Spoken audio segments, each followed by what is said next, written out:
Another U.S. bank in turmoil has received a lifeline tonight. Some of America's top lenders have deposited $30 billion U.S. dollars at First Republic Bank. They include juggernauts like J.P. Morgan, Wells Fargo, Bank of America.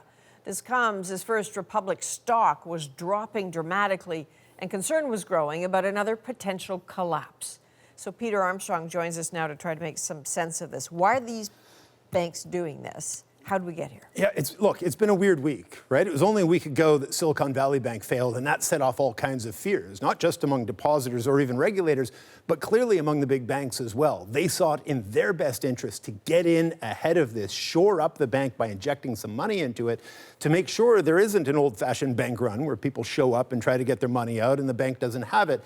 And it appears to have worked. It's an awful lot of money, and it shores things up a little bit. Markets heaved a sigh of relief, but I think most importantly, depositors are looking on this and saying, okay, things seem to be calmer now. I don't need to worry quite as much just yet. Ultimately, though, how do we, why is this happening? So the failure of SVB, of Silicon Valley Bank, set off not a crisis of liquidity, but really a crisis of confidence. In the United States, they have thousands of small, more vulnerable banks, not like we have here in Canada.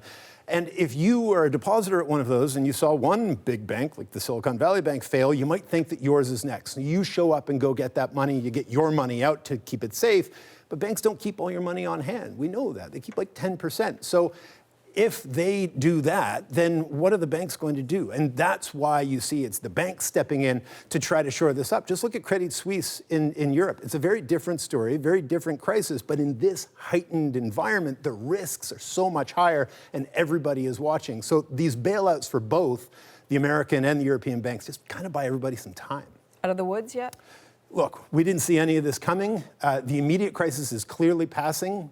There's more risk now than there was last week and last month and last year, for sure. All right, Peter Armstrong, thank you. You bet.